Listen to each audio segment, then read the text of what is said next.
بسم اللہ الرحمن الرحیم الحمد للہ رب العالمین والصلاة والسلام علی اشرف الانبیاء والمرسلین۔ دروس البلاغہ کا ایک سبق پوچھا گیا تھا، تو وہ پڑھتے ہیں۔ کنایا کے بارے میں یہ سبق ہے۔ کنایا کی ایک قسم یہ بھی ہوتی ہے کہ جس کے اندر جو مکنی عنہ ہوتا ہے وہ نہ صفت ہوتا ہے نہ ہی نسبت ہوتا ہے۔ تو اس کی مثالیں پڑھیں گے اور اس کی نیچے پھر چند اقسام بنتی ہیں۔ تو کہتے ہیں وَالثَّالِثُ كِنَایَةٌ يَكُونُ مَكْنِيُّ عَنْهُ فِيهَا غَيْرَ صِفَةٍ وَلَا نِسبَةٍ۔ تیسری قسم کنایا کی ایسا کنایا ہے کہ جس کے اندر فیہا کے اندر جو ہا ضمیر ہے اس کا مرجع کنایا، ایسا کنایا کہ جس میں مکنی عنو صفت اور نسبت نہ ہو، جس کے اندر مکنی عنو صفت نہ ہو اور نہ ہی نسبت ہو۔ یعنی مکنی عنو اس کنائے کے اندر نہ صفت ہوگا نہ ہی نسبت ہوگا، یعنی جس سے کنایا لیا گیا ہے مکنی عنو کا یہی مطلب ہے۔ اب اس کی مثال بیان کرتے ہیں کہ جس کے اندر مکنی عنو نہ صفت ہے نہ ہی نسبت ہے۔ کہتے ہیں الضاربین بکل ابجد مخزم والطاعنین مجامع الادغان، کہ اس سے پہلے ایک فعل محذوف مانیں گے امدحو، شاعر کا قول ہے کہ امدحو الضاربین بکل ابجد، یعنی ہر سفید تلوار سے مارنے والے کی میں تعریف کرتا ہوں، میں تعریف کرتا ہوں ہر سفید تلوار سے مارنے والے شخص کی۔ یہ مخدم کا معنی تلوار، ابیض یعنی سفید، میں ہر سفید تلوار مارنے والے کی تعریف کرتا ہوں۔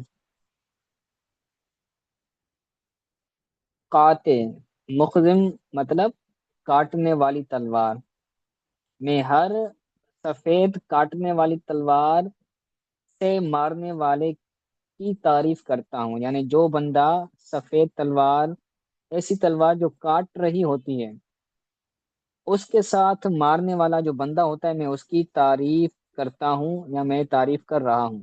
وَالطَّاعِنِينَ مَجَامِعَ الْأَدْنَانِ، اور ادغان کہتے ہیں کینے کو، یعنی کینہ جمع کرنے والی جگہوں کو مارنے والوں کی میں تعریف کرتا ہوں۔ سفید تیز کاٹنے والی تلوار چلانے والوں کی میں تعریف کرتا ہوں، اور سینے کے جمع ہونے والی جگہ پر نیزے مارنے والے کی میں تعریف کرتا ہوں۔ تعینین کا مطلب ہے نیزہ مارنا۔ مجامع، یہ مجمع کی جمع ہے، اس میں مکان ہے، یعنی جہاں پر جو چیز جمع ہوتی ہے۔ ادغان یہ ہے کینہ، تو کینہ جہاں پر جمع ہوتا ہے وہ ہوتا ہے دل، دل کے اندر کینہ جمع ہوتا ہے، تو یہ جو اصل چیز ہے وہ ہے ادغان، جو مثال کے اعتبار سے جس کے لیے مثال دیا گیا ہے کہ کینہ جمع ہونے والی جگہ پر وہ نیزے مارتے ہیں۔ تو اب ادغان کہتے ہیں کینے کی جمع ہونے والی جگہ کو۔ تو اب جو اس سے مراد لیا گیا ہے وہ ہے مکنی عنو۔ مکنی عنو یہاں پر جو مراد ہے وہ ہے دل۔ فَإِنَّهُ كَنَا بِمَجَامِعِ الْأَدْغَانِ عَنِ الْقُلُوبِ، مجمع ادغان سے قلوب کنایا کے طور پر لیا گیا ہے، یعنی مجمع الاغنان سے مراد ہے دلیں، تو دلیں قلوب یہ ہے مکنی عنو۔ تو مکنی عنو ایسی چیز ہے نہ اس کے اندر وصف ہے نہ اس کے اندر صفت ہے نہ ہی اس کے اندر کوئی نسبت ہے، تو یہ بھی کنایا کی ایک قسم ہوتی ہے۔ والکنایت ان کثرت فیہ الوسائط سمیت تلویحا، کنایا اگر اس میں کثیر واسطے ہوں تو اسے تلویح کا نام دیا جاتا ہے۔ کنایا کے اندر اگر واسطے در واسطے ہوں تو اس کو تلویح بولا جاتا ہے۔ جیسے اس کی مثال ہے نحو ہوا کثیر الرماد، وہ کثیر خاک والا ہے۔ رماد کہتے ہیں خاک کو، تو کثیر الرماد کا مطلب ہے کریم، یعنی وہ سخی ہے، کریم یعنی سخی ہے، وہ سخاوت کرنے والا ہے۔ تو اب کثیر الرماد سے کریم کیسے مراد ہے؟ اس کے درمیان بہت سارے واسطے ہیں، وہ واسطے بیان کرتے ہیں، کہتے ہیں فَإِنَّ کثرت الرماد تستلزم کثرت الاحراق۔ خاک کا کثیر ہونا یہ کثیر جلانے کو لازم ہے۔ جس بندے کے پاس کثیر خاک ہو تو اس کا مطلب یہ ہوتا ہے کہ وہ بندہ کثیر لکڑیوں کو جلا کر وہ اس نے خاک بنائی ہے، تو کثیر جلانا یہ کثیر خاک کثیر جلانے کو لازم ہے۔ وکثرت الاحراق تستلزم کثرت الطبخ والخبز۔ اور جو جلانا ہے، لکڑیاں اس لیے جلائی جاتی ہیں تاکہ کھانا پکایا جائے، روٹیاں پکائی جائیں، تو پکنے اور روٹیوں کی کثرت کو لازم ہے، کثرت احراق یہ لازم ہے، کثرت طبخ یعنی کثرت کے ساتھ کسی چیز کے پکنے، اور کثرت خبز یعنی روٹیوں کے زیادہ ہونے پر یہ دلالت کرتی ہیں۔ جس کے پاس کثرت احراق ہوگی، جہاں پر کثرت کے ساتھ آگ جل رہی ہوگی، تو وہاں پر یہ لازم ہے کہ وہاں پر کھانا کثرت کے ساتھ پک رہا ہوگا، روٹیاں کثرت کے ساتھ پک رہی ہوگی، جیسا کہ ہوٹلوں کے اندر ہوتا رہتا ہے عموماً۔ جو ریسٹورینٹ ہوتے ہیں تو وہ 24 گھنٹے ہی چلتے رہتے ہیں، تو یہ بھی اسی کے اندر آتے ہیں۔ وہ کثرت ہوما یعنی پکنے کا کثیر ہونا اور روٹیوں کا کثیر ہونا، کثرت ہوما کے اندر جو ہما ضمیر ہے، اس سے خبز اور طبخ مراد ہے، ان دونوں کا کثیر ہونا یہ کھانے والوں کے کثیر ہونے پر کو لازم ہے۔ کثرتما تستلزم کثرت العاقلین، ان دونوں کا کثیر ہونا، پکنے کا اور روٹیوں کا کثیر ہونا، یہ کھانے والوں کی کثرت کو مستلزم ہے، لازم ہے، کیونکہ پکے گا وہاں پر جہاں پر لوگ کھانے والے ہوں گے، روٹیاں زیادہ وہاں پر ہوں گی جہاں روٹیاں کھانے والے ہوں گے۔ اسی طرح جہاں پر کثیر وہی تستلزم الکثرت دیفان، اور کھانے والوں کا کثیر ہونا یہ مہمان مہمانوں کے کثیر ہونے کو لازم ہے، یہ تستلزم کثرت الضیفان، جو کھانے والوں کی کثرت ہے یہ مہمانوں کی کثرت کو لازم ہے۔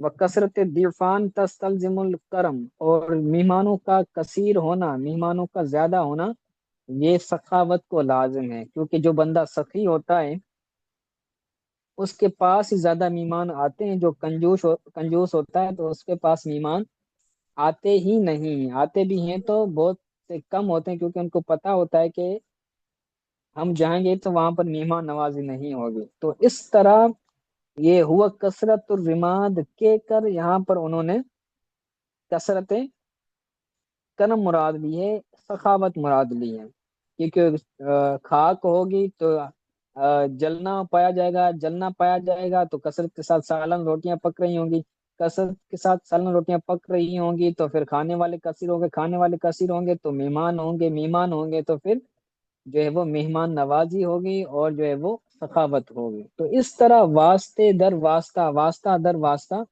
اس کے اندر آ جاتا ہے۔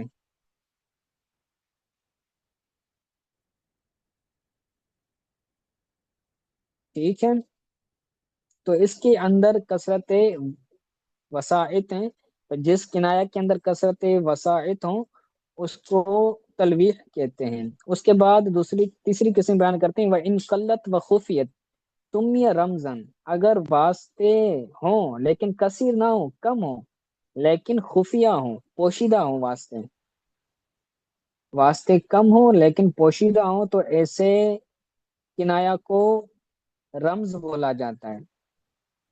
ہوا جیسے اس کی مثال بیان کرتے ہیں، ہوا سمین رخوتن، وہ سست اور موٹا ہے۔ سمین ہوا کی خبر اول ہے، رخون یہ ہوا کی خبر ثانی ہے، وہ موٹا اور سست ہے، یعنی غبی و بلید۔ سمین کا مطلب ہے سست ہونا، اور غبی کا مطلب ہے رخون کا مطلب ہے موٹا ہونا۔ تو جو بندہ موٹا ہوتا ہے اس کے اندر سستی ہوتی ہے،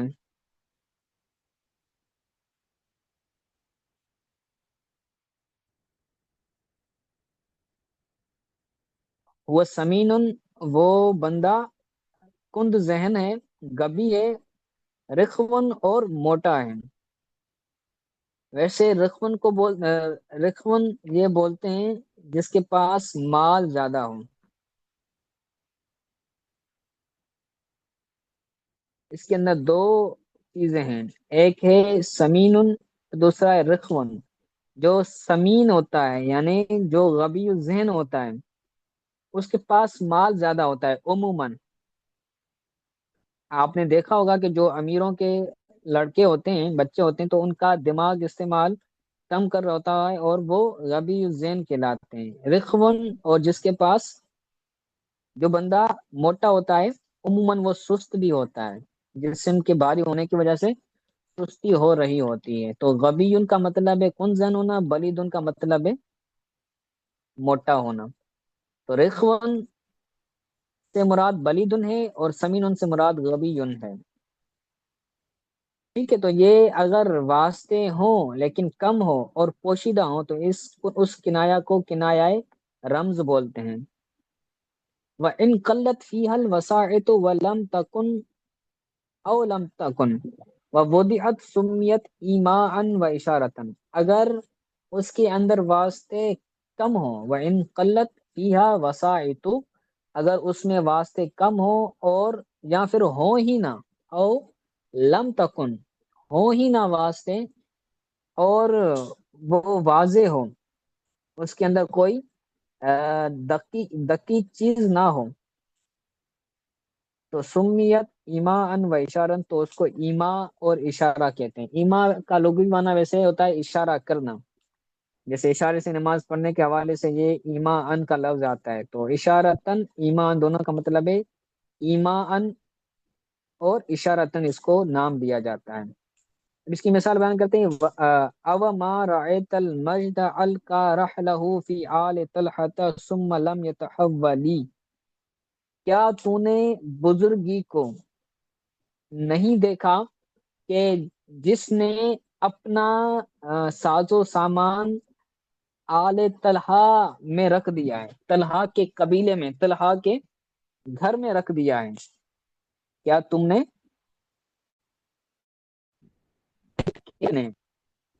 بزرگی نے اپنا ساز و سامان، رحل کہتے ہیں وہ ساز و سامان جو سفر پر لے جایا جاتا ہے، کیا تو نے بزرگی کو نہیں دیکھا کہ جس بزرگی نے اپنا ساز و سامان طلحہ کے گھر میں رکھ دیا ہے یا طلحہ کے قبیلے میں رکھ دیا ہے، پھر نہیں لوٹ رہی،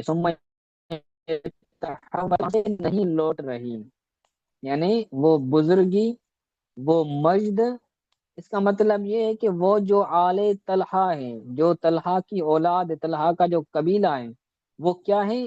وہ بزرگی والے ہیں۔ کنایتن ان کونہم امجادن، یہ کنایا ہے ان کے بزرگ ہونے سے، بزرگی والے ہونے سے یہ کنایا ہے۔ بزرگ کا مطلب ہوتا ہے یعنی سخی ہونا، عزت والا ہونا، شرافت والا ہونا۔ ٹھیک ہے، تو یہ ایک ایسی چیز ہے جس کے اندر واسطے کم ہیں اور واضح ہیں۔ سمجھ آ رہا ہے بندے کو؟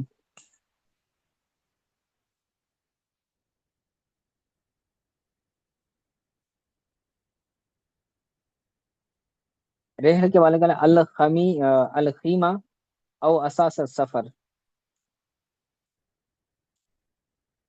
ٹھیک ہے، یہاں پر ایک اور کنایا بھی ہے، کہتے ہیں ہونا کا نوع من الکنایت، یہاں پر کنایا کی ایک اور قسم بھی ہے، یعتمد فی فہمی علی السیاق، جس کو سمجھنے میں سیاق پر اعتماد کیا جاتا ہے۔ علی السیاق کا تعلق یعتمد پر ہے کہ جس کے سمجھنے میں سیاق پر اعتماد کیا جاتا ہے، یعنی ما قبل میں سیاق کو ہم دیکھیں گے، سیاق کو سمجھیں گے تو ہمیں یہ کنایا سمجھ آئے گا۔ جو سما تعریضاً، اس کو تعریض کا نام دیا جاتا ہے، اس کی تعریض کہتے ہیں۔ وہ امالت الکلام الی اردن، اور یہ کلام کو کسی طرف پھینکنا ہے، کسی طرف مائل کرنا ہے۔ امالہ کا مطلب ہوتا ہے مائل کرنا، یہ کلام کو کسی طرف، کسی کنارے کی طرف مائل کرنا ہے۔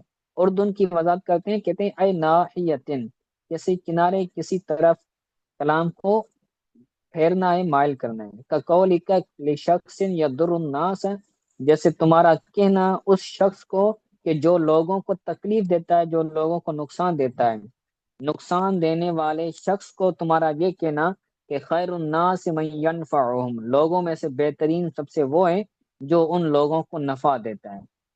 تو اب اس کے اندر ہم اس سے اس بندے کا مضر ہونا ہمیں معلوم تب پڑے گا جب اس سے ما قبل والا کلام ہمیں معلوم ہوگا۔ خیر الناس من ینفعہم، اس کے اندر کنایا ہے، لیکن کنایا تعلیل والا ہے۔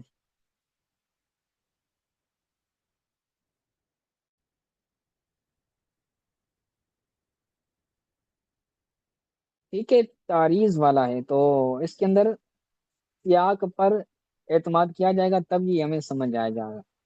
یعنی اللہ تعالیٰ سے دعا ہے جو پڑھا اس سے اللہ تعالیٰ سمجھنے کی توفیق عطا فرمائے۔ السلام علیکم۔